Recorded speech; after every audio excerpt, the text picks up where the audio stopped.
नमस्कार. महाराष्ट्र योजना कॉर्नरमध्ये आपल्या सर्वांचे स्वागत आहे. आजच्या व्हिडिओच्या माध्यमातून आपण बघणार आहोत की नोव्हेंबर महिना गेला, डिसेंबर महिनाही संपत आला, तरीही लाडकी बहीण योजनेचा महिन्याचा जो डिसेंबर महिन्याचा दोन्ही हप्ते अद्यापही बाकी आहे.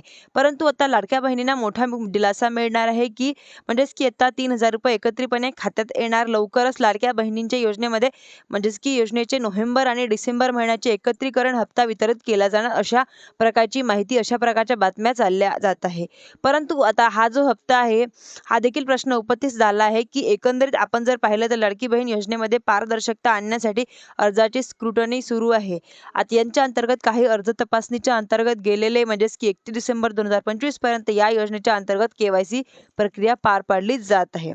म्हणजेच की आता पूर्वी केवायसी केलेल्या ज्या महिला आहे यांच्यामध्ये संभ्रम अशा प्रकारचे निर्माण झालेले आहे की एकत्र म्हणजेच की महिला असतील, घटस्फोटित परिष्कृत महिला असतील किंवा अशा प्रकारच्या अविवाहित असलेल्या महिला असतील, यांना केवायसी साठी करण्यासाठी 31 डिसेंबर ही तारीख देण्यात आलेली आहे व मुदत वाढ करून देण्यात आलेली आहे. म्हणजेच की आता केवायसी करण्यासाठी हा एक पर्याय देण्यात आलेला आहे. अशा प्रकारची पारदर्शकतेसाठी या घटनेची वाटचाल सध्या सुरू आहे. म्हणजे एकंदरीत आपण जर पाहिलं तर हा हप्ता वितरित करण्यासाठी नोव्हेंबर महिन्याचा निधी हा वितरित करण्यात आलेला आहे. म्हणजेच की अधिवेशनामध्ये ज्या काही पूर्वी मागण्या मांडण्यात आलेल्या होत्या, या मागण्यांमध्ये आता 6,000 म्हणजेच की 103 कोटीचा तरतूद देखील करण्यात आलेला आहे. निधी वितरित करण्यासाठी निधी एकत्रितपणे वितरित होण्याची शक्यता आहे. म्हणजेच की आता निवडणुकीचा आचारसंहिता ही सुरू आहे. यांच्यामध्ये स्थानिक स्वराज्य संस्थांच्या निवडणुका होत्या. साधारणपणे 4 डिसेंबर ते आचारसंहिता संपेल अशा प्रकारच्या शक्यता वर्तवण्यात येत होत्या. परंतु आता आचारसंहिता ही पुढे ढकलण्यात आलेली आहे.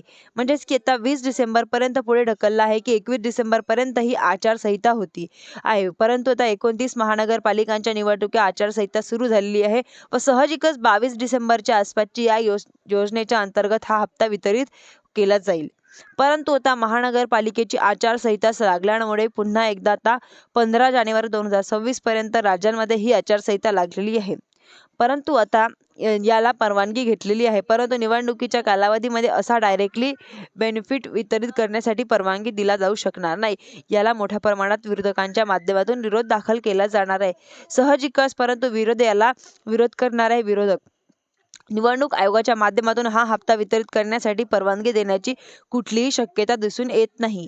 परंतु आता नोव्हेंबर आणि डिसेंबर हा दोन्ही हप्ता एकत्रित दिला तरी सुद्धा तो आता 15 जानेवारी पर्यंत वितरित केला जाईल अशा प्रकारची कुठलीही शक्यता दिसून येत नाहीये. म्हणजेच की आता 31 जानेवारी 2026 पर्यंत राज्यातील सर्व स्थानिक स्वराज्य संस्थांच्या प्रलंबित असलेल्या निवडणुका आहे त्या पडण्याची शक्यता आहे. कोर्टाच्या माध्यमातून देण्यात आलेले आहे. म्हणजेच की आता 31 जानेवारी 2026 पूर्वीच पार पाडाव्या लागणार असल्याची महानगरपालिकेच्या निवडणुकीची कार्यक्रम संपतोय आणि त्यापूर्वीच आता राज्यातील स्थानिक स्वराज्य संस्थांचा जे काही पंचायत समिती, जिल्हा परिषदेच्या निवडणुका जाहीर झालेल्या आहेत, या निवडणुका म्हणजेच की आता 15 जानेवारी नंतर कार्यकाळ ही वेळ सोडून झाला. म्हणजेच की त्यामुळे त्यांना एकत्रितपणे 3 हप्ते मिळतील की एकत्रितपणे 2 मिळतील, हा देखील प्रश्न निर्माण झालेला आहे व आपल्याला कळणारच आहे. धन्यवाद.